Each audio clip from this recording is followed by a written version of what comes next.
ஓம் முருகா போற்றி, கந்தா போற்றி, கடம்பா போற்றி, கதிர்வேலா போற்றி, அறுபடை வீடு கொண்ட முருகப்பெருமானே போற்றி போற்றி. நாளை உனக்கான ஒரு முக்கிய விருப்பம் ஒன்று நிறைவேறப் போகிறது. இந்த முருகப்பெருமான் சொல்வதை கேட்டு சந்தோஷமாக தூங்கு என் செல்லமே. நல்ல விஷயங்களை கேட்க நம் காதுகள் மறுக்கப்படுகின்ற பொழுது மாயை தன் வேலையை செய்ய ஆரம்பிக்கும்.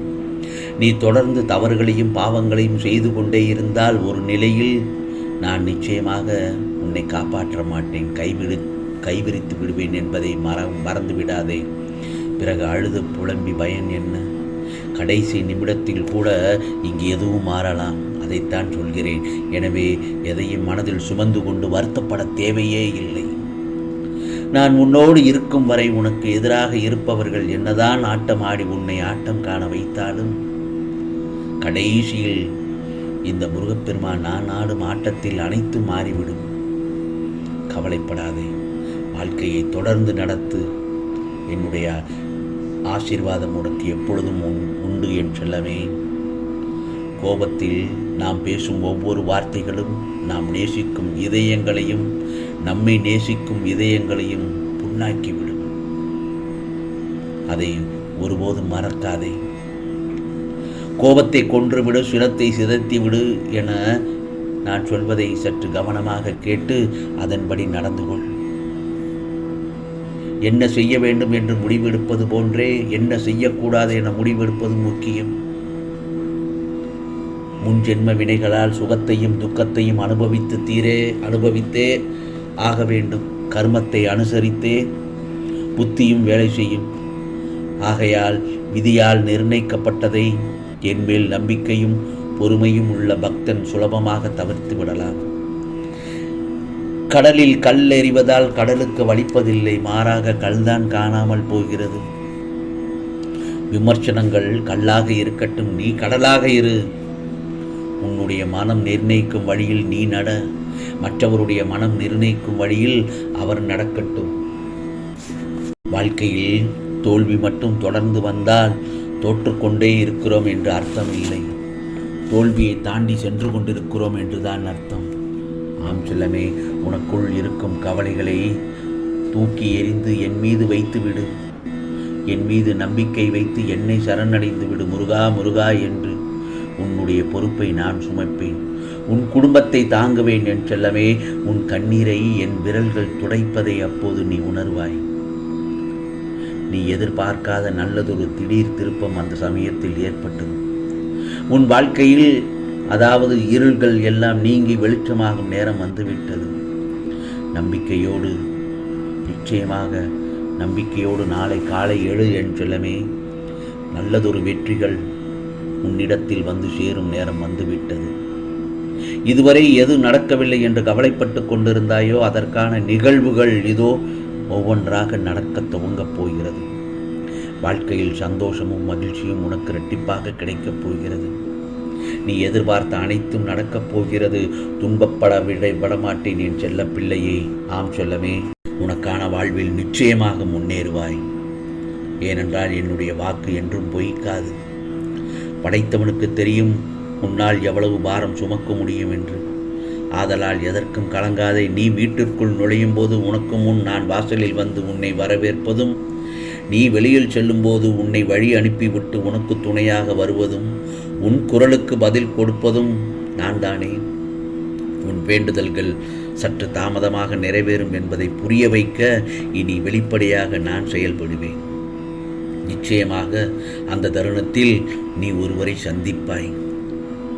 நீ இழந்ததை எல்லாம் மீண்டும் பெறுவாய் என் செல்லமே. உனக்கான உதவியை உன் வீடு தேடி நான் அனுப்பி வைப்பேன். நீ பயணம் செய்ய ஒரு வாய்ப்பு கிடைக்கும். அதை நீ சரியாக பயன்படுத்திக்கொள். ஆம் செல்லமே, சில நேரங்களில் தேவை முடிந்தவுடன் விலகும் நண்பர்கள், சொத்து இருந்தால் உறவாடும் சொந்தங்கள், பணம் மட்டுமே இருந்தால் பாசம் காட்டும் பந்தங்கள், இவர்களுடன் இருப்பதை நீ விரும்புகிறாயா? வேண்டவே வேண்டாம். இவர்களுடன் இருப்பதை விட தனியாக வாழ்வதே மேல். ஏனென்றால் மனமும் கண்ணாடியை போலத்தான், உடையும் வரை யாரையும் காயப்படுத்துவதில்லை. நல்ல குணங்களை தகுதியாக்கி கொண்டு நான் இப்படித்தான் என்று தலை நிமிர்ந்து வாழக் கற்றுக்கொள். புரிந்து கொள்பவர்கள் புரிந்து வரட்டும், புரியாதவர்கள் விலகிச் செல்லட்டும், கவலைப்படாதே. அதே நேரத்தில் வாழ்க்கையில் உன் நிம்மதிக்காக அன்பை எக்காரணம் கொண்டும் பிச்சை எடுக்காதே. அக்கறையை கேட்டு பெறாதே. யாரிடமும் எதையும் எதிர்பார்க்காதே. இதை நான் பலமுறை உன்னிடத்தில் கூறியிருக்கிறேன். நமக்கு நாமே ஆறுதல் கூறும் மனதைரியம் இருந்தால் அனைத்தையும் கடந்து போகலாம். அடுத்தவர் வழி அறிந்து வாழ்கின்றவன் யாரையும் காயப்படுத்தவும் மாட்டான். யாருடைய கண்ணீருக்கும் அவன் காரணமாக இருக்க மாட்டான். எதுவுமே சில காலம் எதிர்பார்ப்புகளை குறைத்துக்கொள். அப்போது ஏமாற்றம் உனக்கு பெரிதாக தெரியாது. நடப்பது அனைத்துமே ஏதோ ஒரு காரியத்துக்காக மட்டுமே நடக்கிறது. உனக்கு நல்லது நடந்தாலும் அதில் ஒரு காரணம் இருக்கிறது. புரிகிறதா? ஆகவே வாழ்க்கை நேர்மையாக உள்ளவனை அழ வைக்கிறது. நேரத்திற்கு ஏற்ப மாற்றி பேசுபவனை இந்த உலகம் வாழ வைக்கிறது. இந்த முருகப்பெருமான் சொல்வது உண்மைதானே? ஆகவே நமக்கு நாம் நல்லவர்களாக இருந்தால் மட்டும் போதும். ஆம், உனக்கு மன நிம்மதி இல்லை என்றால் அந்த நேரத்தில் தலையில் கை வைத்து ஓரமாக உட்கார வேண்டாம். என் நாமம் முருகா முருகா என்று என் நாமத்தை சொல்லிக்கொண்டே இரு. நீ வேண்டுமானால் சற்று சோதித்துதான் பாரேன். எப்போதெல்லாம் உனக்கு மன கஷ்டங்களும் துன்பங்களும் இடையூறுகளும் வரும் சமயத்தில் அப்போது எந்த விதமான தயக்கமும் இல்லாமல் முருகா முருகா என்று என்னை அழைத்துக்கொள். உனக்கு எது தோதாக இருக்கிறதோ அதை சொல். முருகா என்று சொல். முருகனுக்கு அரோகரா என்று சொல். உனக்கு தேவையான அனைத்து சக்தியையும் புத்தியையும் நான் உனக்கு கொடுத்து சங்கடங்களிலிருந்து நான் நிச்சயமாக உன்னை பாதுகாத்துக் கொள்வேன். ஏனென்றால் என்னுடைய நாமத்திற்கு அவ்வளவு சக்தி உண்டு. என் மீது முழுமையான உறுதியான நம்பிக்கை வைத்தாலே போதும். நிச்சயம் உனக்கு எல்லாம் தானாகவே நடக்கும். எல்லா விளைவுகளுக்கும் ஒரு காரணம் இருக்கும். அந்த காரணம் நன்மைக்கே என்பதை மட்டும் உறுதியாக நம்ப வேண்டும். இன்னும் ஒன்றை சொல்கிறேன். ஏனென்றால் இந்த முருகப்பெருமான் என்னை முழுமையான பக்தியோடு நீ கரம் குவித்தால் எங்கிருந்தாலும் ஓடோடி வந்து உன்னை நான் பாதுகாப்பேன். உன்னையும் உன் குடும்பத்தையும் நான் பாதுகாப்பேன் என் செல்லமே. கவலைப்படாதே. நிச்சயமாக உனது வாழ்வில் நாளை காலை பொழுது நல்ல பொழுதாகத்தான் விருப்பங்கள் எல்லாம் நிறைவேறப் போகிறது. நிச்சயமாக நான் சொல்வதை கேட்டு விட்டாய் அல்லவா? நிம்மதியாக தூங்கு.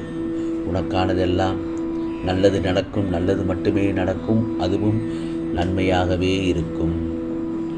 ஓம் முருகா சரணம். ஓம் முருகா சரணம். ஓம் முருகா சரணம்.